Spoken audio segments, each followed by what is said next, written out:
Que el Señor les bendiga. Muy bien, les voy a pedir que me acompañen por favor en sus Biblias a Mateo capítulo 3. Vamos a ir a Mateo capítulo 3. Mateo, el primer libro del Nuevo Testamento.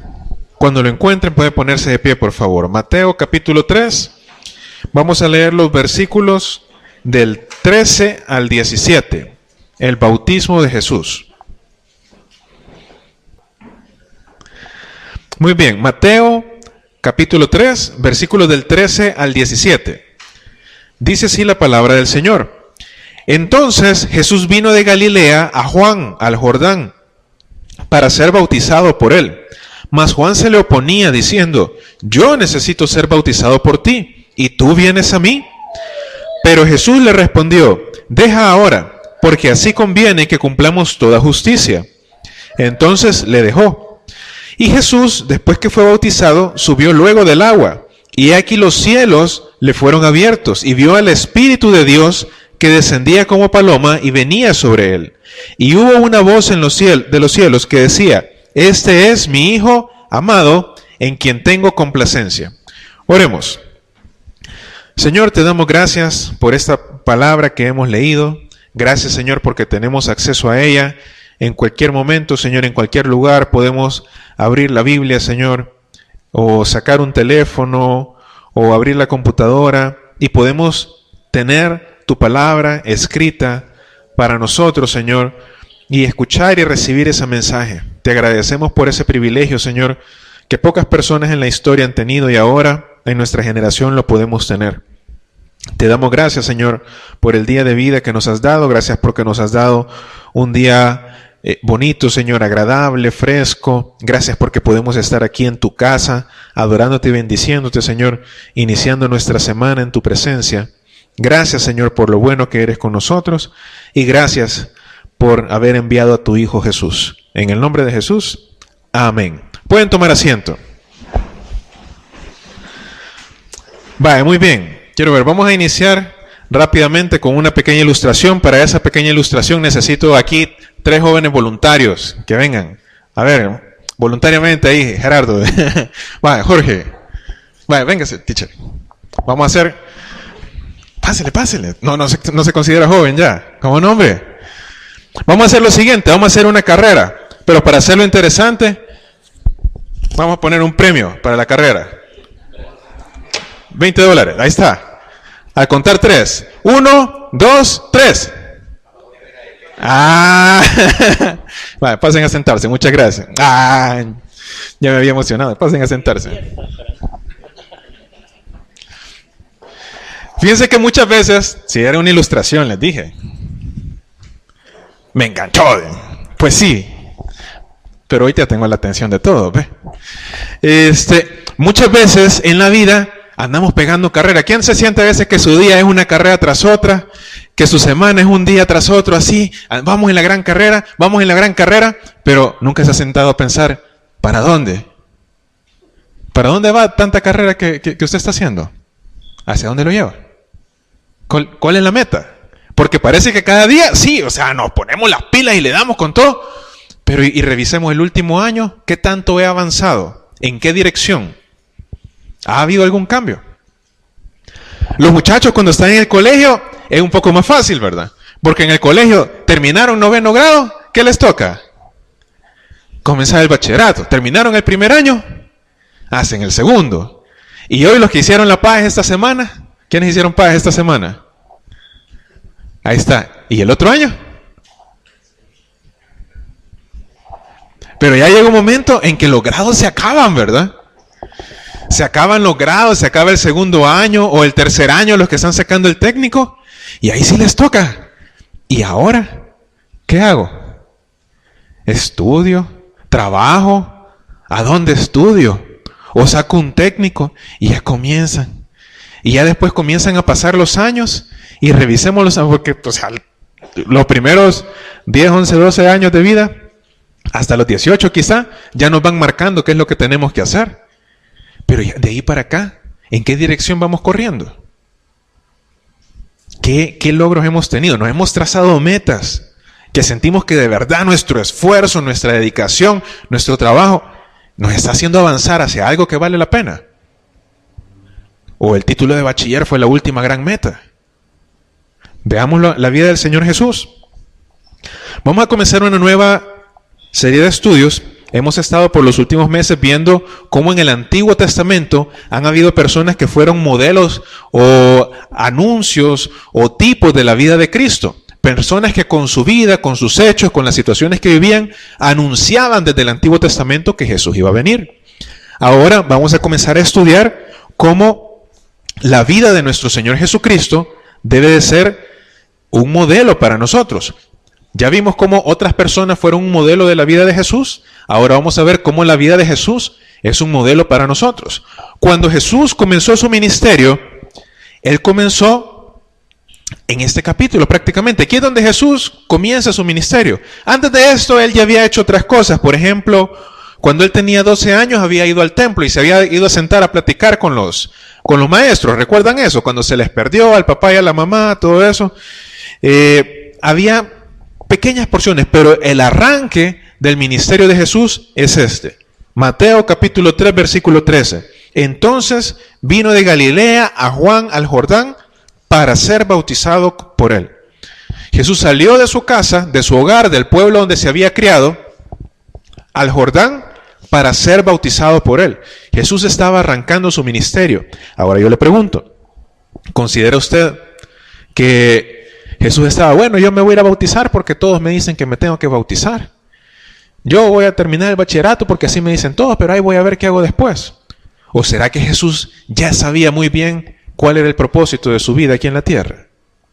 ¿Verdad que sí? Desde el momento en que Jesús comenzó su ministerio, Él ya sabía cuál era el fin de ese ministerio. Él ya sabía cuál era su propósito. Él ya sabía por qué había venido. Ahora, ¿será que al Señor Jesús le gusta que los cristianos andemos día tras día, carrera tras carrera, solo tras el billullo, como dice el hermano Luis? No, el hermano Luis es de eso. Andamos tras el billullo. ¿O andamos corriendo tras otra cosa? ¿O será que el Señor quiere que nosotros tengamos una meta más importante? Una meta más alta en mente, en cada día de nuestra vida. Desde el principio, el Señor sabía a qué había venido, y cuando Él se dedicó a iniciar su ministerio, Él fue de la manera en que el Señor, el Dios Padre, ya le había puesto en su corazón que Él tenía que hacer, yendo a buscar a Juan al río Jordán. Ya estaba escrito desde antes que Juan iba a venir. Bueno, iba a venir, en ese tiempo le habían llamado Elías, pero iba a venir alguien a anunciar el camino del Salvador, del Mesías que iba a venir. Y Jesús sabía que tenía que llegar y conectarse con esa persona. Llegar y decir, mira, a vos te mandaron a anunciar que venía el Mesías. Aquí estoy, yo soy el Mesías. Has estado hablando de mí. Si acaso Juan no lo sabía aún, que ya sabemos que conocía a Jesús porque eran familia. Pero tal vez Juan, aún hasta ese momento, no estaba seguro del todo. Bien, ahí llegó Jesús y dijo, aquí estoy, vengo a cumplir mi misión. Y eso es lo que el Señor está esperando de nosotros. Que lleguemos delante de Él y que digamos, Señor, aquí estoy. ¿Cuál es la misión? ¿Cuál es el trabajo que tienes para mí? Estoy dispuesto a hacerlo. ¿O será que pensamos que la mejor misión o el propósito más alto que Dios tiene para nosotros es que nos saquemos un 10 en un examen? Que nos saquemos un aumento en el trabajo. Que terminemos de pagar la casa. Eso será nuestro más grande logro en la vida. ¿Será que ese es el más grande logro que el Señor tiene para sus hijos? ¿Cómo será la casa que tenemos aquí abajo comparada con la que Él nos está preparando allá? ¿Se comparará? ¿Habrá alguna forma de decir, no, quizás sí, es la mitad de buena? ¿Se podrá decir eso? Entonces hay metas que son más importantes, metas espirituales, que son las que el Señor Jesús comenzó a demostrar desde el inicio de su ministerio. Yo platicaba con alguien esta semana. Es un hombre, un profesional de mucha trayectoria, ha trabajado en muchas empresas grandes. Él fue una persona de quien yo aprendí mucho cuando estaba bicho. Hoy ya no estoy tan bicho, ya tengo canas por todos lados. Tengan cuidado que se acaba la juventud. él me enseñó mucho porque él fue mi jefe un tiempo y yo platicaba con él. Y él me decía, mira, me decía, fue primera vez que el Señor lo quiso así, primera vez que podíamos hablar de las cosas de Dios con esta persona. Y me decía, mírame, yo sé que Dios existe, porque es mentira que todo esto puede existir sin alguien que lo haya hecho. Pero, o sea, yo sé que Dios existe, pero yo, a mi manera, yo trato de ser bueno y con eso estoy tranquilo. Y él me contaba cómo se está poniendo las pilas porque siente que ya está bastante mayor, entonces él quiere poner su propio negocio porque ya después si pierde el trabajo le va a costar conseguirlo. Entonces estábamos hablando de cosas así del futuro, ¿verdad? Y yo le digo, miren, ¿y usted no cree que vale la pena? Si usted sabe que Dios existe y usted le dedica tanto tiempo a pensar en el futuro, a poner su negocio, a cómo va a progresar su carrera, cómo va a cuidar de su familia en el futuro, ¿no cree que es importante también pensar dónde va a estar usted después de morir? Si usted sabe que Dios existe y no tiene duda de eso, un día se va a presentar delante de Él. Ahora, ¿qué va a ser más importante? ¿Todo lo que usted haya logrado en los años de vida que tenga aquí en la tierra? ¿O dónde va a pasar la eternidad? Y ya se queda, pues sí, pero no, quizá más adelante, que no sé. ¿Por qué? Porque a veces es fácil, como andamos en este mundo nos movemos, esto es lo que vemos, lo que tocamos, lo que nos rodea. Entonces es fácil centrarnos en lo de este mundo, pero se nos olvida que hay un mundo espiritual que es mucho más importante. La Biblia dice que las cosas que se ven fueron hechas de lo que no se veía. Dios, siendo espíritu, creó el mundo físico. ¿Qué será más poderoso? ¿Qué será más importante? ¿El mundo espiritual o el mundo físico? El mundo espiritual, sin duda. ¿A dónde vamos a pasar más tiempo? En el mundo físico, ¿qué podemos esperar? Llegar a los 100 años ya es rarísimo. Y quizás en el futuro, ya que la gente va viviendo más con la medicina y todo, digamos que se volviera común llegar a los 100 años. Pero en el mundo espiritual, ¿cuánto tiempo vamos a pasar? Nuestro espíritu, nuestra alma es eterna. Ya sea, vamos a ir al paraíso eterno o al castigo eterno. Pero ahí vamos a pasar la eternidad. ¿Cómo se compara la eternidad con 100 años que podemos vivir en esta tierra? Entonces, ¿a qué vale más? ¿Qué vale más la pena invertirle o dedicarle tiempo? ¿A nuestra vida espiritual? ¿O al día a día, a la vida material, por así decirlo? En la última semana, ¿cuánto tiempo, cuántas horas de esfuerzo, de dedicación, de estudio, de trabajo hemos dedicado para nuestra vida física? ¿Y cuánto hemos dedicado para nuestra vida espiritual? Sabiendo que una cosa es más importante que la otra. Y mire, dice, entonces Jesús vino de Galilea a Juan al Jordán para ser bautizado por él, para comenzar su ministerio. Claramente sabía Jesús cuál era su prioridad. Mas Juan se le oponía. Imagínense oponérsele a Jesús, diciendo, yo necesito ser bautizado por ti, y tú vienes a mí. Cuando comenzamos a buscar esa vida espiritual, cuando comenzamos a tratar de darle relevancia a eso, incluso personas cristianas, digamos, nos pueden confundir o se pueden oponer a nosotros. Si yo no sé cuál es mi meta, ¿de quién dependo yo? Ahora, imagínese usted viene y usted dice, mire hermano, yo quiero comenzar en el ministerio, yo quiero comenzar a trabajar en el ministerio del deporte. Y el hermano Carlos Ernesto le dice, no, mejor no hermano, usted no trae para eso. ¿Y usted qué va a hacer? Pues no, yo me voy de la iglesia y ya estuvo, ya no quiero nada con Dios. Hay unos que se enojan cuando les dicen cualquier cosa en la iglesia, pero ustedes no son de eso, ¿verdad? Esos son los que no vienen a la iglesia ya. Pero hay unos que, no, porque yo oí que el pastor dijo tal cosa, o yo oí que el hermano dijo tal cosa, y a mí no me gusta eso, así que yo ya no voy a ir a esa iglesia. O hay unos que son peores. Dicen, no, yo no me hago cristiano porque yo veo cómo son los cristianos y a mí no me gusta cómo son porque son unos grandes hipócritas aquí que allá. Entonces, ¿qué pasa? Ponen atención, se fijan en las personas. Y por lo que dicen las personas, dicen, pues no, yo me alejo de Dios porque las personas estas no sé qué. Y no tiene sentido. Ahora, como cristianos, sí, tenemos la responsabilidad de reflejar la luz de Cristo.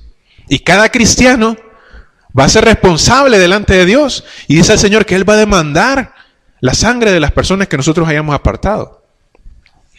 Pero esa es la responsabilidad del cristiano con Dios. Pero la responsabilidad del otro fulano, del que no aceptó a Jesús, del que no quería acercarse a Dios porque miraba la vida de los demás y no le gustaba, él va a tener también su propio momento de juicio delante de Dios. Y cuando usted venga delante de Dios, usted no le va a poder decir, no, es por culpa del hermano Wilber.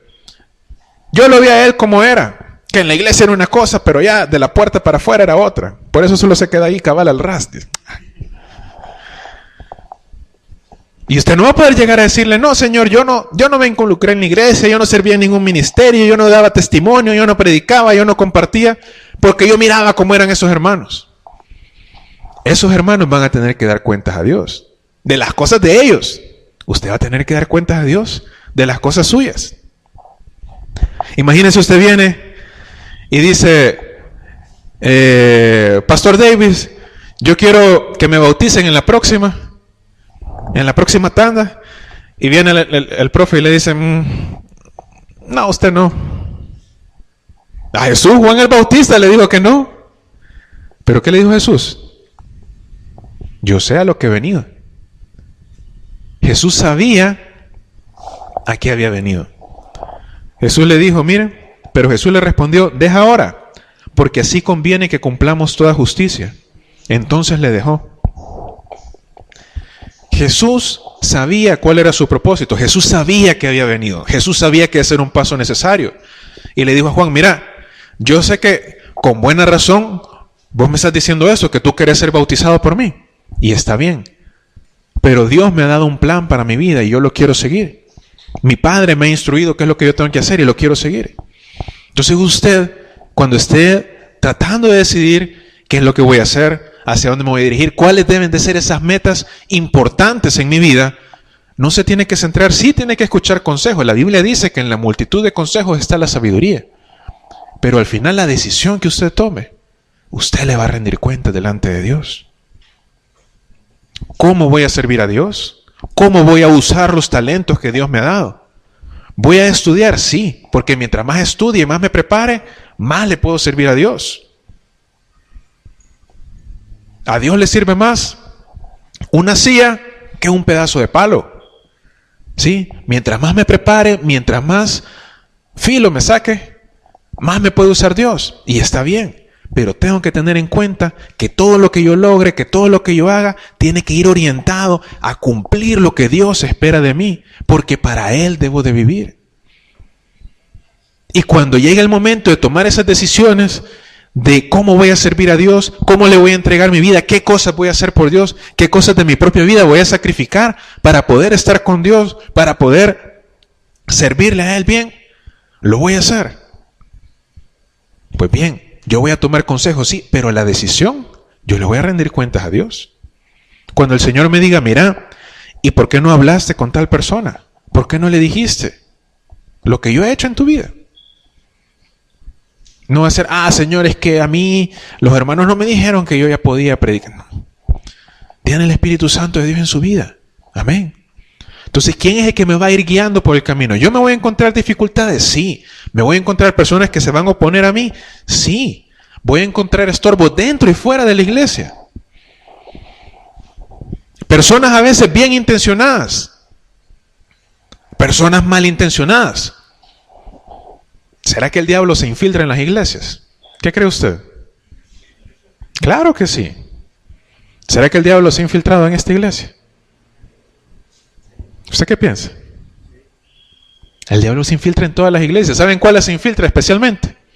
En las que están creciendo. En las iglesias que están creciendo. Hay iglesias que nunca crecen. Los mismos 8 hermanos se reúnen todos los domingos y ahí están bien. Gracias. Y ahí están bien y ahí están contentos ellos y no ganan a nadie más. A esos el diablo no los molesta porque le gusta que se queden quietecitos. Pero las iglesias que se están moviendo, atrayendo, robándole gente al diablo, debilitando al enemigo, rescatando personas, ahí el diablo llega a querer meter los cachos, como dicen, ¿verdad? En ningún lado dice la Biblia que el diablo tenga cachos, pero ve. La cola si quiere, va. Cola sí dice que tiene. Ajá. Entonces ahí se mete. ¿Y usted qué va a hacer? Por lo que me dicen las personas, por cómo me vio aquel hermano de la iglesia, por lo que me dijeron. No. Mi vida tiene que tratar de rendir cuentas a Dios. Ahora tenemos ese privilegio. Ahora tenemos el privilegio de que podemos llegar y presentarnos delante de Dios. En el Antiguo Testamento no lo tenían. En el Antiguo Testamento, si alguien quería llegar y presentarse delante de Dios, no era una opción. Ellos tenían que llevar una ofrenda, presentársela al sacerdote, y el sacerdote presentaba la ofrenda delante de Dios y le decía, mira, Dios te quiere decir tal cosa, Dios te quiere decir tal otra, si acaso. Pero ahora no. Ahora, para cualquier problema, cualquier necesidad que tengamos, nos enfrentamos a cualquier dificultad, podemos llegar delante de Dios solo con doblar las rodillas. ¿Por qué? Porque el Señor Jesús abrió esa puerta y ahora el Espíritu Santo de Dios puede habitar en nuestros corazones. Y en cualquier momento podemos llegar delante de Él, sin necesidad de venir a la iglesia, sin necesidad de llegar a un lugar especial. No, porque el Señor habita en nuestros corazones.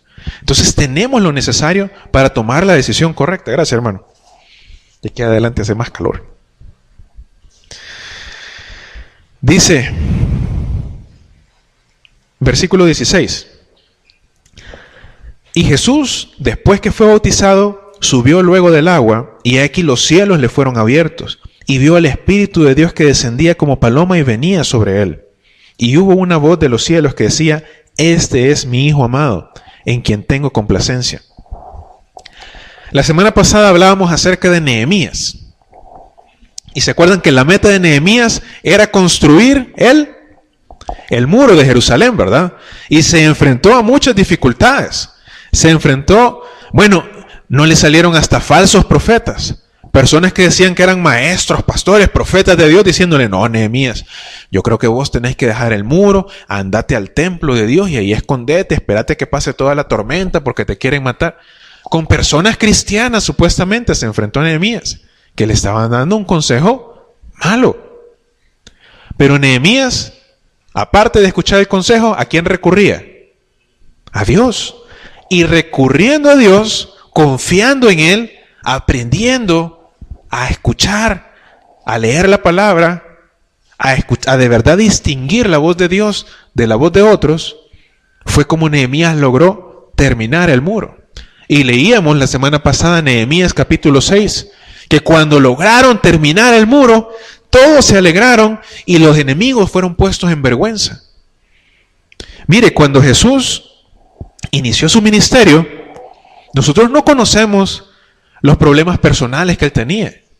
Para esta etapa, aparentemente, y la tradición así lo dice, José, el esposo de María, padre adoptivo de Jesús, probablemente había muerto ya. La Biblia no lo menciona más. Probablemente Jesús, que había aprendido el oficio de su padre, era el sostén de la casa. Tenía más hermanos, sí, pero él era el mayor. Él era el hijo primogénito de María. Y entonces imagínense esa decisión, dejar a su familia, dejar su casa, para ir a cumplir el ministerio. ¿Qué le habrán dicho? ¿Qué le habrán dicho los vecinos, las otras personas? ¿Qué habrán dicho de él? ¡Qué bárbaro este Jesús! Primero, a la pobre María se le muere José, y ahora este Jesús la deja. Malagradecido. ¿Cree que nadie dijo eso? Vea que sí. No sabemos cuáles eran los problemas a los que Jesús se enfrentó, cuáles eran las dificultades que él tenía día a día.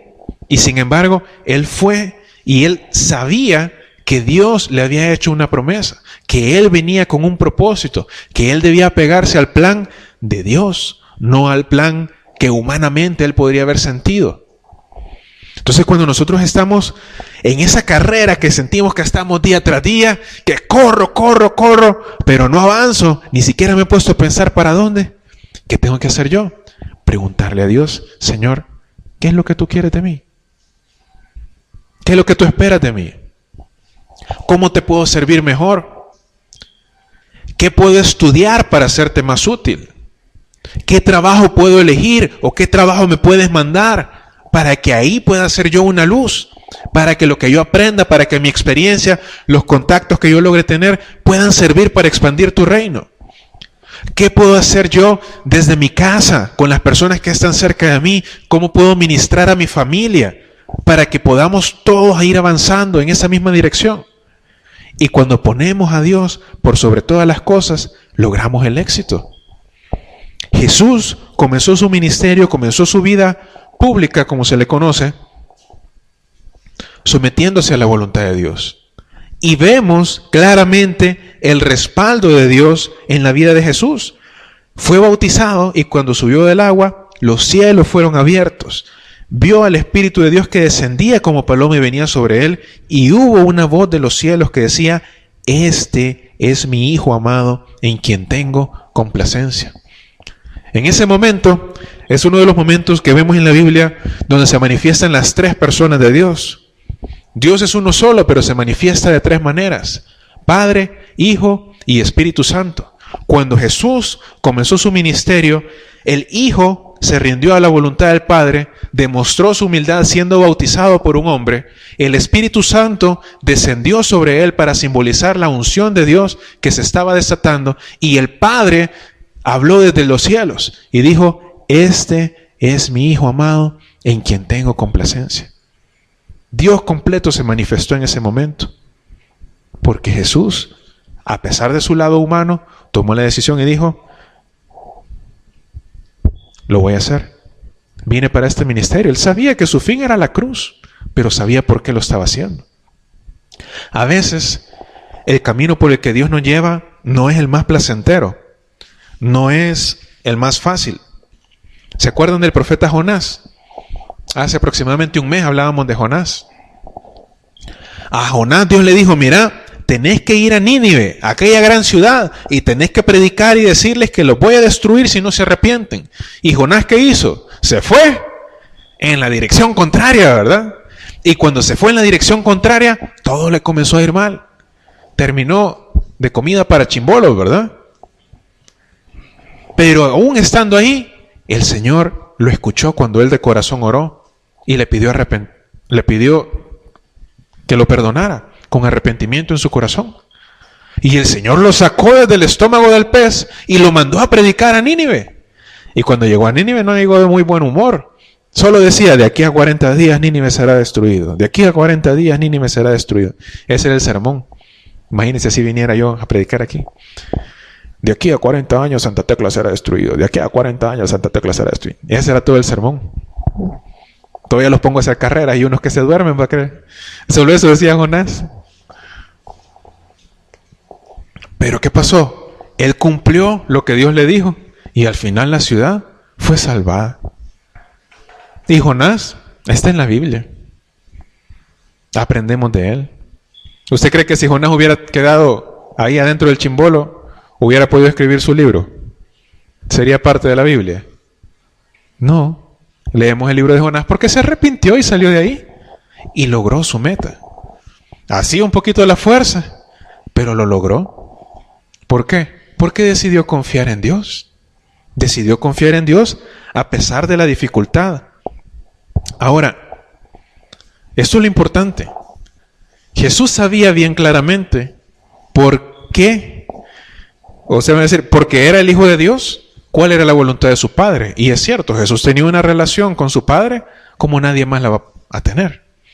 Pero ¿será que nosotros, simples seres humanos, podemos conocer la voluntad de Dios para nuestra vida? Porque ahí está, ese es el meollo del asunto, ¿verdad? ¿Qué es lo que quiere Dios de mí? ¿Podemos conocer eso? ¿Usted qué cree? ¿Quiere Dios que nosotros conozcamos su voluntad? ¿O Dios quiere que la ignoremos? Que la conozcamos, ¿verdad? Por supuesto.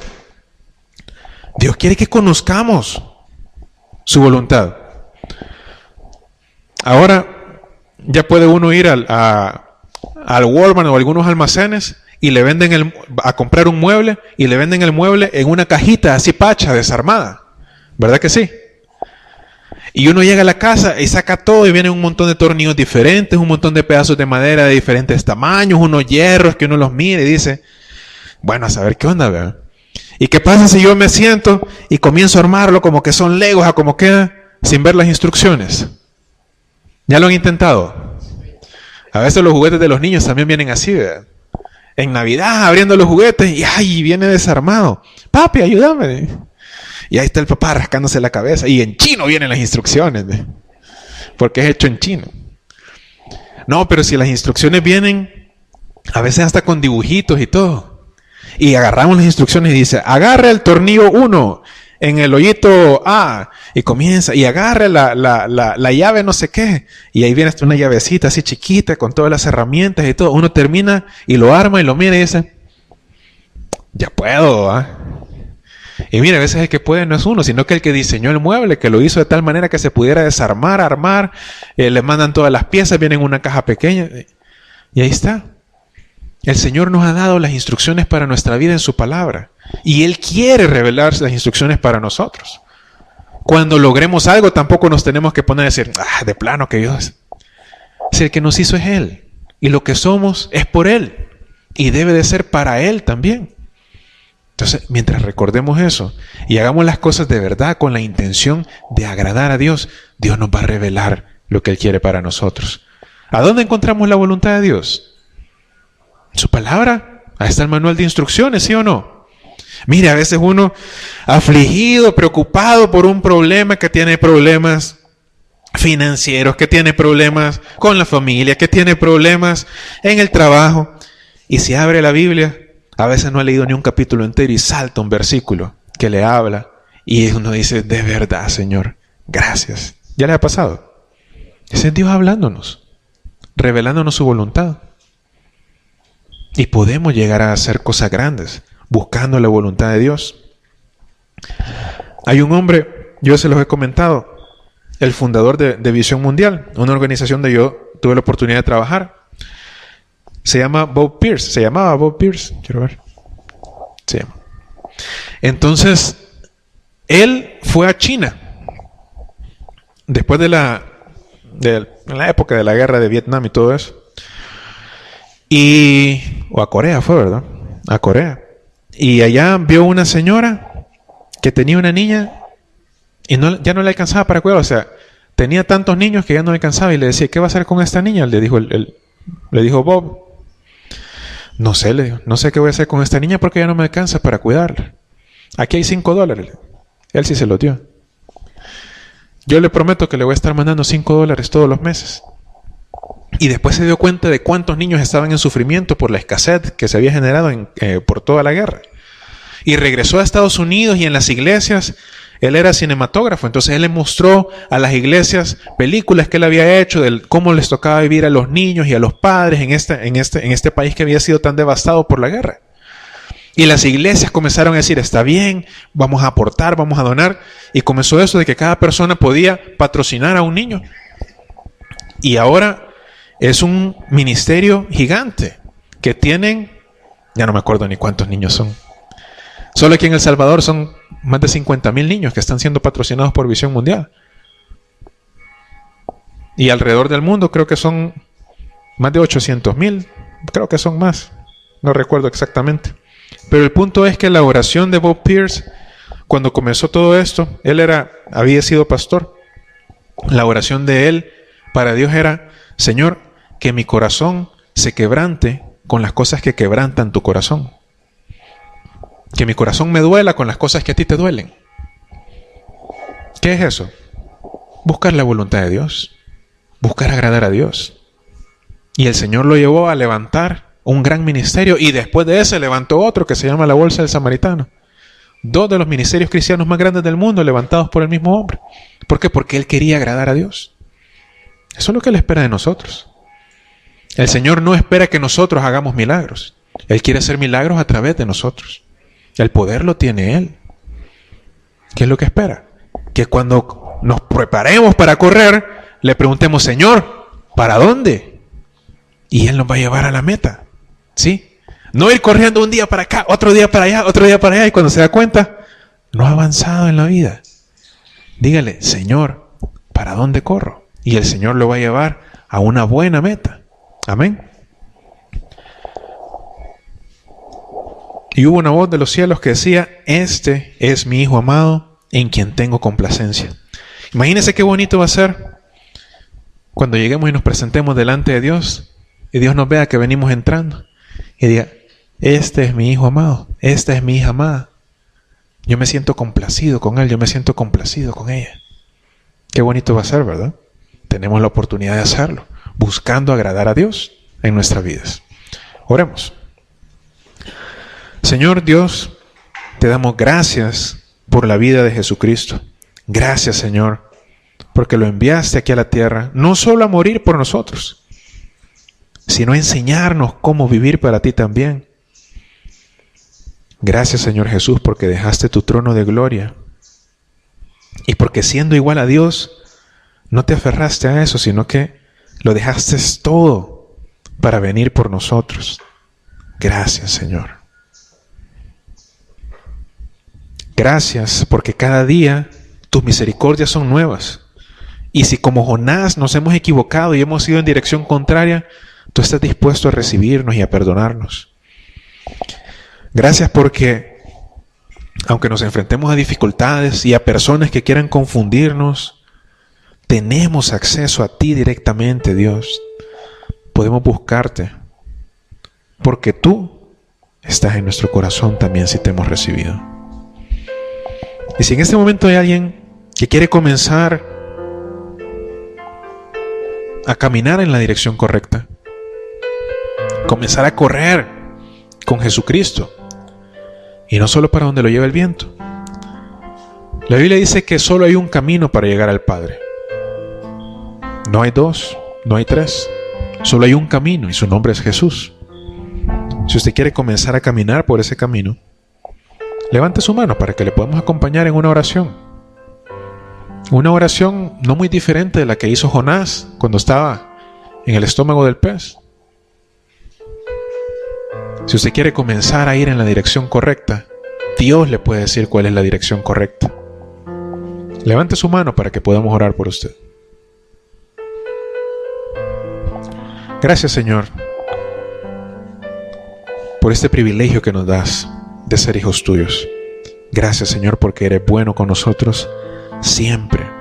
Ayúdanos, Señor, a poder vencer las dificultades, a poder enfrentar a las personas que nos quieren confundir, a poder poner los ojos en ti y no en los demás, en ti, y poder lograr la meta que tú tienes para nuestras vidas. En el nombre de Jesús, amén.